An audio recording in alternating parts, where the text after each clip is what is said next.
Hello friends, ನಮಸ್ಕಾರ. ಹೇಗಿದ್ದೀರಾ? ನಾನು ಚೆನ್ನಾಗಿದ್ದೀನಿ. ನೀವು ಹೇಗಿದ್ದೀರಾ? ನೀವು ಚೆನ್ನಾಗಿದ್ದೀರಿ ಅಂತ ತಿಳ್ಕೊಂಡಿದ್ದೀನಿ. ಈ ದಿನ ನಾನು ಕೊಕೊನಟ್ ರೈಸನ್ನು ಮಾಡ್ತಾಯಿದ್ದೀನಿ. ಅದು ಹೇಗೆ ಮಾಡಬೇಕು, ಅದಕ್ಕೆ ಏನೇನು ಪದಾರ್ಥ ಹಾಕಬೇಕು ಅಂತ ನೋಡ್ಕೊಂಡು ಬರೋಣ. ಬನ್ನಿ ಫ್ರೆಂಡ್ಸ್. ವೆಲ್ಕಮ್ ಟು ಇಂದೂಮತಿ ಕುಕಿಂಗ್ ಚಾನಲ್ಗೆ ಸ್ವಾಗತ, ಸುಸ್ವಾಗತ. ಇವಾಗ ಮೊದಲಿಗೆ ಒಲೆ ಮೇಲೆ ಬಾಣಲೆ ಇಟ್ಟಿದ್ದೀನಿ. ಅದಕ್ಕೆ ಒಂದು 3 ಟೀ ಸ್ಪೂನ್ನಷ್ಟು ಎಣ್ಣೆಯನ್ನು ಹಾಕ್ತಾಯಿದ್ದೀನಿ. ಎಣ್ಣೆ ಹಾಕಿಬಿಟ್ಟು ಗೋಡಂಬಿ, ಒಂದು 5-6 ಗೋಡಂಬಿನ ಫ್ರೈ ಮಾಡ್ಕೊಳ್ಳೋಣ. ಒಂದು 10-12 ಗೋಡಂಬಿ ಇದೆ, ಅದನ್ನು ಫ್ರೈ ಮಾಡ್ಕೊಳ್ತಾ ಇದ್ದೀನಿ. ಸ್ವಲ್ಪ ಕೆಂಪಗಾದ್ಮೇಲೆ ಅದನ್ನು ತೆಗೆದುಕೊಂಡು ಬಿಡೋಣ. ಒಂದು ತಟ್ಟೆಗೋ ಒಂದು ಬಟ್ಲಿಗೆ ಏನಕ್ಕಾದರೂ ತೆಗೆದಿಟ್ಕೊಂಡು ತೆಗೆದಿಟ್ಕೊಂಡ್ಬಿಟ್ಟು ಇನ್ನೊಂದು ಸ್ವಲ್ಪ ಎಣ್ಣೆನ 1 ಟೀ ಸ್ಪೂನ್ನಷ್ಟು ಎಣ್ಣೆ ಹಾಕಬೇಕಾಗುತ್ತೆ. ಅದಕ್ಕೆ ಸ್ವಲ್ಪ ಎಣ್ಣೆಯನ್ನು ಹಾಕ್ತಾಯಿದ್ದೀನಿ.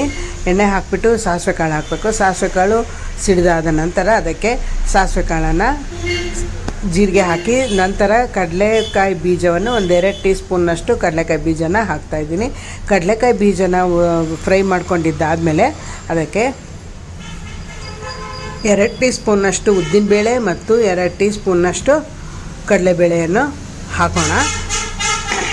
ಎರಡನ್ನೂ ಹಾಕಿ 1-2 ನಿಮಿಷ ಫ್ರೈ ಮಾಡ್ಕೊಳ್ಳೋಣ. ಫ್ರೈ ಮಾಡಿಕೊಂಡು ನಂತರ ಅದಕ್ಕೆ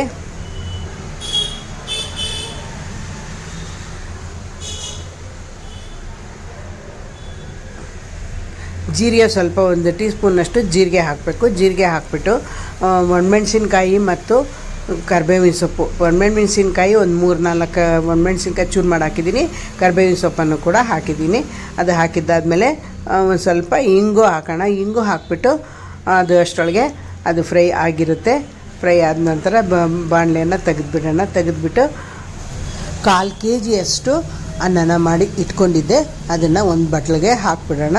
ಅದನ್ನು ಒಂದು ಬಟ್ಲಿಗೆ ಹಾಕಿಬಿಟ್ಟು ಈ ಒಗ್ಗರಣೆಯನ್ನು ಕೂಡ ಆ ಅನ್ನದ ಮೇಲೆ ಹಾಕ್ತಾಯಿದ್ದೀನಿ.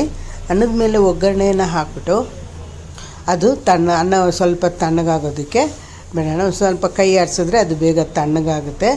ಒಗ್ಗರಣೆ ಹಾಕಿದ್ದಾದ್ಮೇಲೆ ಸ್ವಲ್ಪ ಕೈ ಆಡಿಸೋಣ. ಇದನ್ನು ಅದು ಕೈ ಆಡಿಸಿದ್ರೆ ತಣ್ಣಗೆ ಆಗುತ್ತಲ್ವ. ಇವಾಗ ಇದಕ್ಕೆ ರುಚಿಗೆ ತಕ್ಕಷ್ಟು ಉಪ್ಪನ್ನು ಹಾಕಬೇಕು.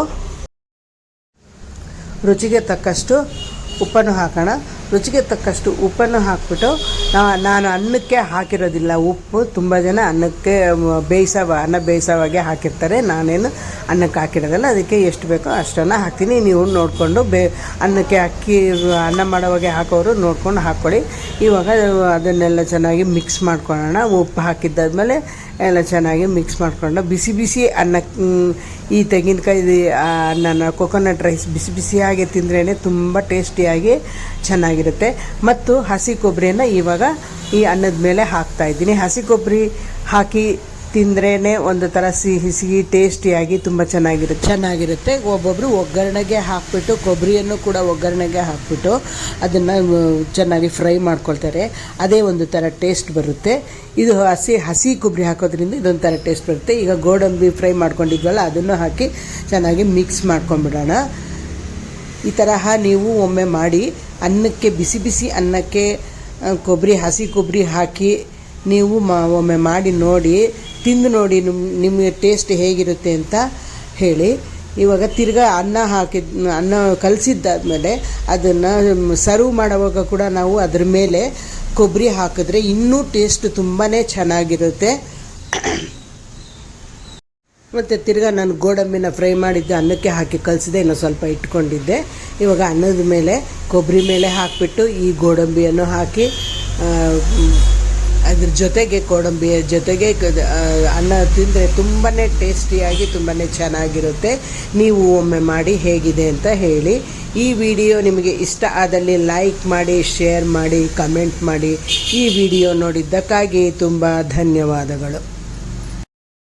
ಕೊಕೊನಟ್ ರೈಸ್ ರೆಡಿ, ಅಥವಾ ತೆಂಗಿನಕಾಯಿ ಅನ್ನ ಅಂತ ಕೂಡ ಹೇಳ್ಬೋದು.